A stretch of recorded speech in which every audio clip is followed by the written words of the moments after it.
सम्माननीय संत श्री विनय साहेब जी और सत्संग प्रेमी सम्माननीय भक्त सज्जनों, भक्तिमयी माताओं, बहनों एवं प्यारे बच्चों, सद्गुरु कबीर साहेब जी कहते हैं, दुनिया के धोखे मुआ चला कुटुम की कान, तब कुल की क्या लाज है जब ले धरा मसान। सद्गुरु कबीर साहब की वाणियाँ वैराग्य से भरी हुई हैं और वे वास्तविकता को दिखाती हैं। जो होने वाला है आज पता नहीं चल रहा है, लेकिन यही सब होगा और उस सच्चाई को हम लोग भूले रहते हैं। सत्य को देखना चाहिए। मेरा जो स्वरूप है वो यहाँ की गहमागहमी से, चीज़ों से, प्राणी पदार्थों से, प्राप्त व्यक्ति और वस्तुओं से बिल्कुल अलग है और हम इन्हीं दिखने वाली चीज़ों के लिए घर, धन, रुपए, पैसे, बाल बच्चे, नाम, रूप, यही सब में ज़्यादा अपने को खोए रहते हैं। सत्य को देखें, जो कल होने वाला है। अगर उसको नहीं देखेंगे तो घटना तो रुकेगी नहीं, घटना होगी। बुढ़ापा आएगा, असमर्थता आएगी, रोग आएंगे, लोग प्रतिकूल होंगे और फिर जब वो समय आएगा तो मन विचलित होगा, पीड़ित होगा, बेचैन होगा, हम दुखी हो जाएंगे। और दुखी होना हमारे जीवन का बहुत बड़ा दुर्भाग्य है। वो हमारा बनाया हुआ है, क्योंकि हमने कमाई नहीं किया है। दुखी होना मजबूरी नहीं है। सुखी रहना ये स्वावस्था का काम है, लेकिन काम किया जाए तो। देखो, लोग धन नहीं रहता, गरीब होते हैं तो मेहनत करते हैं और मेहनत करके धन को बढ़ा लेते हैं, अच्छा सा घर बना लेते हैं, गाड़ी खरीद लेते हैं और अनेक सुविधाओं में रहते हैं। छोटे बच्चे हैं, वो कुछ नहीं जानते हैं, लेकिन उनको पढ़ा लिखा करके बुद्धिमान, विद्वान बना दिया जाता है। घर में सुविधाएं नहीं हैं, मेहनत किया गया, पैसे आए और खूब अच्छी अच्छी लेटेस्ट मॉडल की चीज़ें लाई जाती है और सब सुविधाओं से संपन्न लोग हो जाते हैं। चीज़ों के मामले में बहुत बढ़ चढ़ करके लोग सोच लेते हैं, काम करते हैं, मेहनत करते हैं, लेकिन जीवन के दुख को मिटाने के लिए, आत्मस्वस्थता प्राप्त करने के लिए, शांति के लिए क्यों नहीं मेहनत किया जाता है? मेहनत करना चाहिए। यही तो हमारी व्यक्तिगत ज़रूरत है और इसी के लिए ये जीवन भी मिला हुआ है और ये परम लाभ की चीज़ है। लोग चीज़ों को पाना, धन को, ज़मीन को, मकान को, गाड़ी को, पति पत्नी, बेटा बेटी को पाना लाभ मानते हैं और ये लाभ भी एक दिन हानि में बदल जाता है। इनमें से भी दुख निकल आता है। अरे भाई, वह लाभ को भी जाने, आत्मस्वस्थता का, मन की शांति का, स्वरूप बोध का, स्वरूप ज्ञान का, जन्म जन्मांतरों तक ना भटकने का। ये चाहे जितनी चीज़ें मिल जाएं, आजकल में छूट जाएंगी और छूट करके और फिर हम चीज़ों को बटोरने के लिए चल देंगे, ये राही जीव वासनाओं में उलझता हुआ, भटकता हुआ। इसलिए मन को ठीक करें। जब तक रोग दूर है, जब तक बुढ़ापा दूर है, जब तक मृत्यु दूर है, हम भजन का काम करें। अपने आप के बोध को, आत्मज्ञान को, आत्म शांति को प्राप्त करें। देखो, साहब कहते हैं, तब कुल की क्या लाज है जब ले धरा मसान, दुनिया के धोखे मुआ चला कुटुम की कान। ये कुटुंब, परिवार, घर की मर्यादाओं में ही लोग उलझे रह गए। मैं बड़े घर का बेटा हूँ, मैं बड़े खानदान का, कुल गोत्र का बेटा हूँ और मैं वहाँ कैसे जा सकता हूँ उन संतों के बीच में?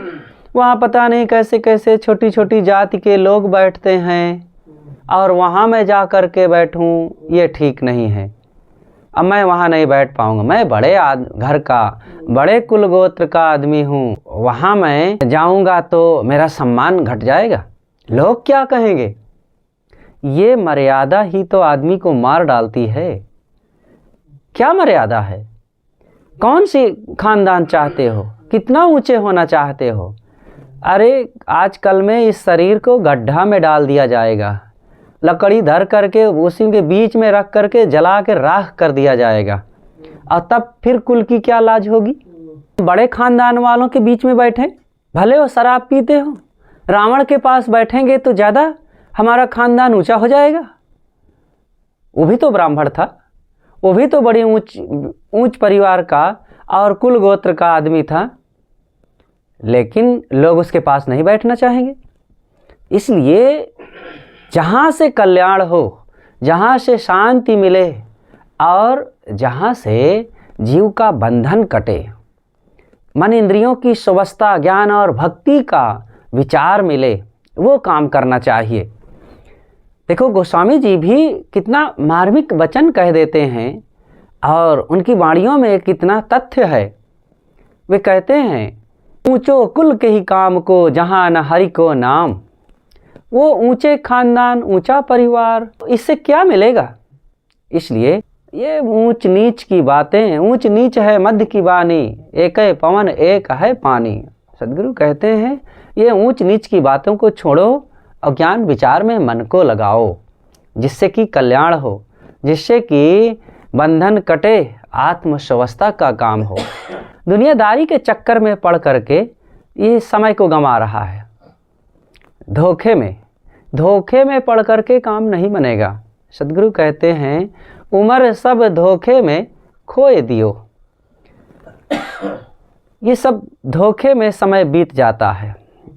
धोखे में ना गंवाएं, बल्कि जो करना है वो काम करें। सदगुरु अभिलाष साहिब जी देखो कहते हैं कि अभिलाष तजो अभिमान सभी, कर लो जो करने है आया।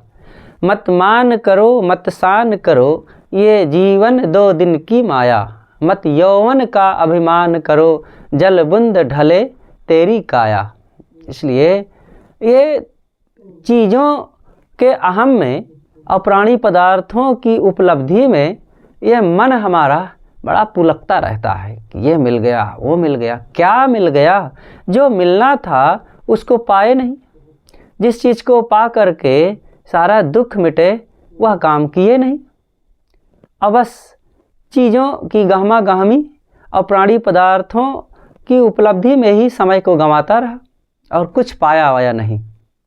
इसलिए हमें कल्याण का काम करना चाहिए, धोखे में ना रहें। समय बीतता जा रहा है और मन हमारा वैसे ही चंचल बना हुआ है। इसलिए चंचलता को मिटाने का काम करें, आत्मबोध आत्मज्ञान का काम करें, भक्ति भजन में मन को लगाएं। विवेकवानों के पास, वैरागवान निष्काम साधकों के पास बैठ करके अपने मन को परखो, देखो। ये विचार से विचार बदलते हैं। संगति का हमारे जीवन पर बड़ा गहरा असर पड़ता है। मन तो माने रहता है कि हम ये जानते हैं, इतना पढ़े लिखे हैं, दुनिया की बातों को जानते हैं, अंग्रेजी, हिंदी, संस्कृत, गणित और अनेक भाषाओं के हम विद्वान हैं, और हमारे पास क्या ज़रूरत है। और हमारे पास धन की कमी नहीं है, गाड़ी मोटर है, बड़ा सा मकान है, हमारे इतने बड़े बड़े रिश्ते नाते हैं। यही सब की याद कर करके ये मन फूला नहीं समाता है। और ये कौन काम आने वाले हैं? अभी पेट में दर्द शुरू हो जाए तो ये रिश्ते नाते क्या करेंगे? अभी दिमाग विक्षिप्त हो जाए तो ये बड़ा घर बड़ा धन क्या काम आएगा? और अभी रोग लग जाए, कोई असाध्य बीमारी से हम ग्रसित हो जाएं, तो सब इसी शरीर में खप जाएगा। ये दवाई पानी इलाज करने में ही सब स्वाहा हो जाएगा, सारी गर्मी उतर जाएगी। और अभी शरीर छूट जाए तो कोई हमको रोक लेगा? और जैसे कर्म किए हैं, जो मन की भावनाएं हैं, जो वासनाएं हैं, उसी को लेकर के जीव चल देगा। और आज बड़ा घर बड़ा धन, बड़े ऐश्वर्य में रह रहे हैं और बड़ा नाम चल रहा है, और लोग हमें पंडित जी, बाबा जी, गुरु जी और महाराज जी कह रहे हैं, नेताजी कह रहे हैं, सेठ जी कह रहे हैं, अब अभी शरीर छूट जाए तब फिर क्या कहेंगे? अब जीव अपने नेतागिरी को लेकर के चलेगा कि सेठ की कोठी को लेकर के चलेगा, कि धन ऐश्वर्य पद अधिकार को लेकर के चलेगा, कि इन परिवार की भीड़ को बटोर करके चलेगा, कि अपनी जवानी और सुंदरता को लेकर के जाएगा? अरे सब यहाँ के कूड़े कचड़े यहीं रह जाएंगे और मन में जो कमाए हुए हो ज्ञान विचार अथवा अज्ञान अहंकार आसक्ति, वही सबको लेकर के जाएगा। तो इसलिए इसी कमाई को मजबूत करना चाहिए। अरे जब देखो ये दुनिया की चीज़ें, रुपए पैसे यही काम नहीं आती है। एक व्यक्ति, कहानी है कि एक व्यक्ति ने अपने सेठ जी, अपने मुनीम से कहा कि देखो हमको विदेश चलना है और कुछ रुपए पैसे ले लो ताकि वहाँ चल करके खाने पीने निर्वाह में कोई दिक्कत ना हो। तो मुनीम कहता है कि अरे ये सिक्के सोने चांदी के लेकर के चलना बहुत बोझा हो जाएगा, कागज़ की नोट ले लेते हैं, 500 की 2000 की नोट रख लेंगे ताकि वहाँ चल करके काम आएगा और फिर गुजारा उसी से हो जाएगा, खाने पीने रहने बसने और मकान लेने में सुविधा हो जाएगी। तो मुनीम ने सेठ जी से कहा कि यही रख लेंगे। सेठ जी भी मान गया, क्या करे, और खूब कागज़ के नोट ले करके चल दिए। जब दूसरे देश पहुँचे, भूख लगी तो सेठ जी अपने मुनीम से कहते हैं कि मुनीम जी जाओ और कुछ खाने पीने के लिए फल फूल भोजन ले करके आओ और मकान का भी बात कर लेना, कहीं किराए का मकान ले करके वहाँ रह करके फिर यहाँ भ्रमण करेंगे, काम करेंगे, व्यापार करेंगे। तो गया, खाने के लिए फल लेता है और जब फल लिया तो कागज़ की नोट दिखाने लगा। तो दुकानदार ने कहा कि भैया यहाँ कागज़ की नोट नहीं चलेगा, कागज़ की नोट ये तुम अपने देश में ही चलाना, यहाँ तो सोने चांदी के सिक्के अगर रखे हो तो वही चलेंगे। अब सिक्के तो थे नहीं, लेकर के आया नहीं, बस अपना समूह लेकर के वापस चला आया, फल वापस कर दिया। मकान लेने के लिए गया और वहाँ भी बात होने के बाद जब कागज़ की नोट दिखाने लगा तो वहाँ भी कहा कि यहाँ सोने चांदी के सिक्के आपके पास हो तो दीजिए, नहीं तो वापस जाइए, लीजिए अपने कागज़ की नोट, हम नहीं यहाँ रखेंगे। कुछ भी ना ला सका और ना मकान रहने के लिए मिल सका, वापस खाली हाथ आ गया। सेठ जी से बताया, सेठ जी अब भी वो पश्चाताप में पड़ गए। उन्होंने कहा कि हमने कहा था कि सोने चांदी के सिक्के ले लो, लेकिन आपने कहा कि कागज़ की नोटों से काम चल जाएगा। तो ये तो कहानी है, अब वास्तविकता भी है कि हमारे यहाँ का नोट नहीं चलेगा। आप चाइना चले जाइए, पाकिस्तान ही चले जाइए, लंका चले जाइए, नहीं चलेगा। लोग ले भी लेंगे तो उसका उपयोग भारत में ही आकर के करेंगे। और अनेक देश हैं, Canada, Japan, France, America, England आदि, वहाँ तो चलेगा ही नहीं। हाँ, अगर सोने चांदी के सिक्के हैं तो वहाँ चल जाएगा, उसका लोग ले लेंगे, उसके एवरेज पर हमें रुपए मिल जाएंगे, चीज़ें मिल जाएंगी। लेकिन यहाँ जो बात समझाने के लिए ये कही जा रही है, इस घटना को, इस उदाहरण को, वो कुछ और है। ये जीव के लिए यहाँ पर कर्मकांड जो कर रहा है, देवी देवता, मंदिर मस्जिद, यहाँ वहाँ जा कर के, ये सब कागज़ की नोट है। और जो कर्मों की पवित्रता है, संयम सदाचार, ज्ञान और भक्ति, सद्गुण और शांति की कमाई, ये सब सोने चांदी के सिक्के हैं। और इन सिक्कों को लोग ना कमा करके केवल जंत्र मंत्र, झाड़ फूंक, मंत्र तंत्र और गंगा यमुना, तीर्थ मूर्त और मंदिर मस्जिद, देवी देवता, स्वर्ग नरक की कल्पनाओं के नोट लेकर के चलना चाहता है। इनसे कहीं कल्याण होगा? इनसे कहीं मन पवित्र होगा? इसने कहीं भवबंधन कटेंगे? नहीं कटेंगे। भवबंधनों को काटना है तो हमें संयम सदाचार की ज़रूरत है। मन इंद्रियों के जब पवित्रता का काम किया जाएगा तब ये कार्य संभव हो सकता है।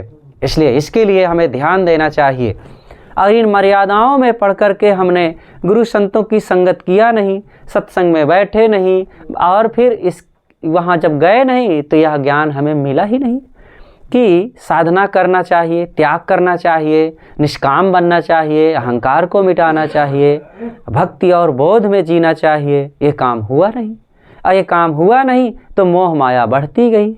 ये घर, धन, रुपए, पैसे, शरीर की चिकनाई, सुंदरता, बाल बच्चों की तोतली बातें, और इन घर के बेटा बेटी और बहू बेटे, इन्हीं सब के हर्ष उल्लास, हंसी खुशी, इन्हीं सब में समय गंवाते रहे और काम हुआ नहीं। जीवन का अनमोल समय बीतता गया और बस अचानक खट से वो दिन आ गया कि जब यहाँ से चलने का समय आ गया। अचानक मौत आएगी और फिर वहाँ करते धरते नहीं बनेगा। जैसे बिल्ली चूहा को पकड़ती है और चूहा एक ही बार में वो चें चें करके रह जाता है, अब बिल्ली मुख से दबा करके लेके चल देती है और नोच फाड़ के खा जाती है। ऐसे ही काल आएगा, अचानक हमको उठा लेकर के चल देगा। वो उदाहरण याद करें कि डॉक्टर ह्यूम, रोम का एक बहुत बड़ा विद्वान लेखक था।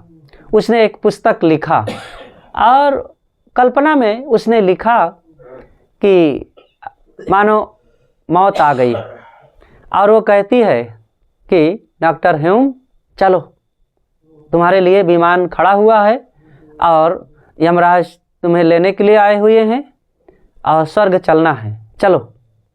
तो डॉक्टर ह्यूम कहते हैं कि मैं यमराज से कहता हूँ, मौत से कहता हूँ कि मैंने एक बहुत अच्छी पुस्तक लिखा है और उसको बस वो छपने वाली है, छप जाए और फिर मैं देख लूँ कि उसका क्या प्रभाव पड़ता है समाज में, क्योंकि बड़ी मेहनत से लिखा हूँ, बहुत अच्छी पुस्तक है, बहुत लोगों के लिए उसमें ज्ञान और शिक्षा की बातें भरी हुई है, तो मैं उसको देख लूँ। तो मौत कहती है कि अरे महत्वाकांक्षी ह्यूम, तू ये दुनिया के चक्कर में पड़ा हुआ है और तू दुनिया को बदल देने की ये महत्वाकांक्षा रखता है। अरे चल, विमान खड़ा हुआ है और यहाँ कोई बदलने वाला नहीं है, ये संसार ऐसे ही रहेगा। एक से एक बड़े बड़े लोग आए, संसार वैसे ही है उबड़ खाबड़, और वही अपने रजोगुणी अहंकार आसक्ति में डूबे हुए संस्कारों को लेकर के बह रहे हैं। तू चल और रथ में बैठ, विमान तैयार है, और बैठ करके और चल उस आत्मलोक में, अपने आप में स्थित हो। एक कल्पना में उन्होंने ये बात लिखा है। वही बात हमारे लिए है। चाहे जितना यहाँ संसार का ऐश्वर्य चीज़ और धन दौलत घर बढ़ जाए और बड़ा बड़ा काम हमारा कारोबार अभी बाकी हो करने को, लेकिन वो सबके मोह में मत पड़ो। पहले से हिसाब किताब पूरा करके अपने आप में रहो, निश्चिंत रहो, तैयार रहो। आजकल में अचानक चलने का समय हो जाएगा और कोई फिर रोकने वाला नहीं होगा और रुक सकते भी नहीं, और रुकने से कोई मतलब नहीं। इसलिए हर क्षण तैयार रहें। ये संसार हमारा है नहीं है। ये सदगुरु कबीर कहते हैं, बाबू ऐसो है संसार तिहारो, यह कली व्यवहारो, को अब अनुख सहत प्रतिदिन को नाही निरहनी हमारो। सुमृति सुहाय सबय कोई जाने, हृदय तत्व न बूझे, निर्जीव आगे सरजीव थापे, लोचन किछो न सूझे। लंबा पद है, बहुत मार्मिक वचन है। साहब कहते हैं कि बाबू ऐसो है संसार तिहारो, ये संसार तुम्हारा ऐसा ही है। ये कलिकाल का जो व्यवहार समाज में लोगों में चल रहा है बड़ा विचित्र है। इसमें प्रबुद्ध समझदार ज्ञानियों के, विवेकियों के रहने लायक यह समाज नहीं है, क्योंकि यहाँ पर तो सब अहंकार आसक्ति राग द्वेष में डूबे हुए लोग हैं। ज्ञान विचार को, संयम साधना को, स्वरूप शांति को समझने वाले कोई है ही नहीं है। साहब कहते हैं, यह कली व्यवहारो को अब अनुख सहत प्रतिदिन को नाहिन रहनी हमारो। अब ये कौन रात दिन का ये प्रपंच राग द्वेष यहाँ के रजोगुणी संसारी तामसी लोगों का बवंडर सहता रहे। ये रहने लायक नहीं है संसार। लेकिन क्या किया जा सकता है, जब तक शरीर है, प्रारब्ध है, रहना है तो विवेकपूर्वक रहना है। सबसे मिलजुल करके सेवा करते हुए और ज्ञान विचार की चर्चा करते हुए, लेकिन राग द्वेष नहीं, महत्वाकांक्षा नहीं, यहाँ हठ आग्रह नहीं। बस थोड़े दिन का जीवन है, जब तक का ये समय है इसको ज्ञान भक्ति सत्संग भजन करते हुए जी लिया जाए। हंसीबा खेलीबा धरीबा ध्यान, ये गोरखनाथ जी महाराज की वाणी है। वे कहते हैं जब तक जीवन है थोड़े दिन का हंसो खेलो ध्यान करो साधना करो चल दो, और यहाँ कुछ मोह ना बनाओ, अपना बहुत रिश्ता जोड़ के बैठो मत। अचानक जब चल ही देना है तो तैयारी किए रहो और अपना काम करें, कोई तुम्हारा होगा नहीं। इसलिए साहब कहते हैं कि दुनिया के धोखे मुआ चला कुटुंब की कान, तब कुल की क्या लाज है जब ले धरा मसान। ये दुनिया को पालने, यहाँ रखने और देखने, बनाए रखने, और सब ऐश्वर्य मेरा बना रहा है, कुछ बिगड़ने ना पावे। ये घर परिवार बाल बच्चे, इनको जो मैंने जोड़ा है तैयार किया है, इनको देख लूँ और कितना आगे ये बढ़ रहे हैं कि नहीं बढ़ रहे हैं, घाटा ना हो जाए, दुकान ना कमज़ोर हो जाए, बाल बच्चे थोड़ा बड़े हो जाएं, शादी विवाह हो जाए। ये सबको देखना चाहते हो? कितना देखोगे? अरे देखते देखते बुढ़ापा आ गया है, अभी और देख लोगे तो क्या हो जाएगा? अरे ये संसार सब चलता रहेगा, ऑटोमेटिक यंत्र है, और तुम इनको आगे बढ़ाना चाहते हो। और यही लोग कहते हैं बाबा यहाँ से हटें तो हम मालिक बने और हम अपने ढंग से चलावें। ये मृग तृष्णा काम नहीं आने वाली है। सारी मृग तृष्णा को त्याग करके बस चलो यहाँ से, और कोई ना तुम्हारो जगत में कोई तुम्हारा नहीं है, हम भी किसी के नहीं हैं, तुम भी किसी के नहीं हो, और आत्म कल्याण का काम करो। बस देख लिया दुनिया का सारा नज़ारा, ना हम किसी के ना कोई हमारा। बस इस बात को जो याद रखता है वही असली काम कर पाता है, नहीं तो बड़े बड़े बहाने हैं, बड़े बड़े धोखे हैं, और इसी में भटक भटक कर फटक फटक करके आदमी मरता है और सारा समय यूं ही गंवा देता है। जीवन का जो अनमोल समय था वो बेकार चला जाता है। और ये कुल कुटुंबी की मर्यादा और परिवार को बहुत संवारने और इसका अहंकार, ये सब बेकार है। कुछ अहंकार नहीं, सरल बनो, हल्के मन वाले बनो, विनम्र हो करके सबका सम्मान करो, सबसे हंसो बोलो, सबसे प्रेम करो, और ये नर नारी माताएं बहनें भाई बंधु प्यारे बच्चे सबसे हंसते बोलते काम करते आगे बढ़ते रहो। कहीं टकराओ नहीं, कहीं अटको नहीं, कहीं रुको नहीं, कहीं भटको नहीं, बस सीधा अपना काम करो। बीच में मिलेंगे और इनसे व्यवहार निपटाते चलो। कहीं बाग बगीचे आएंगे वे अपनी छटा दिखाएंगे, रंग रंग के फूलों में तुम नहीं लुभाना, ऐ मोक्ष मार्गी संभल संभल के जाना। बहुत बड़ी कला है, इस संसार से बच के निकल जाना एक बहुत बड़ी कला है। यहाँ पर उलझाने वाले मिलेंगे, भटकाने वाले मिलेंगे, और मोह माया बढ़ा करके आपके मन में अहंकार आसक्ति बढ़ाने वाले मिलेंगे। लेकिन दोनों से बच के रहना है, क्योंकि राग और द्वेष ये दोनों महाबंधन है। राग द्वेष यम जाल है, तही बस जीव बेहाल, ताहि जीत गुरु बुद्धि लय, ताहि जीत गुरु बुद्धि लय, सुखिया साधु सिचाल। इसलिए संभल के रहना एक बहुत बड़ी कला है। तो चला कुटुंब की कान, तब कुल की क्या लाज है जब ले धरा मसान। उस समय कौन सा कुटुंब की तुम्हारी लज्जा और मर्यादा रह जाएगी, जब लोग उत्तर दक्षिण को लेटा करके शमशान में पहुंचा देंगे और लकड़ियों के बीच में धर करके जला देंगे, गड्ढे में दबा देंगे अथवा पानी में फेंक देंगे। यह सब होना है। इसलिए सब तरफ से ये जीने मरने की इच्छा छोड़कर, अनुकूल प्रतिकूल का मोह छोड़ करके, शरीर के चिकनाई सुंदरता और जवानी का अहंकार छोड़ करके सब तरफ से मन को समेटो, स्वरूप में लौटो। आत्म धन जेहि ठौर है, बचन कबीर उपदेश। सदगुरु कबीर साहब के बीजक के पाठफल में ये वचन आया है कि आत्म धन जेहि ठौर है, बचन कबीर उपदेश। सदगुरु कबीर साहब की वाणियाँ अमृत है, टानिक है, महाऔषधि है और अनमोल वस्तु है, और सभी जीवों के लिए कल्याण का परम आधार है। जो इसको समझे बूझे मनन करे चिंतन करे उसी का कल्याण होगा। देखो इसमें कहा गया है कि वो आत्मधन जहाँ पर छिपा हुआ है उसी को बताने वाले सदगुरु कबीर साहब के वचन हैं, उनकी वाणियाँ हैं। इसलिए हम सब लोग मनन करें, चिंतन करें और जीवन में उसको आत्मसात करें और साधना करते हुए आत्म कल्याण का काम करें। आजकल में समय समाप्त होने वाला है। समाप्त होने के पहले सारी वासनाओं को समाप्त करके परम शांति और प्रसन्नता के साथ यहाँ से विदा लो। बस बोलिए सद्गुरुदेव की जय।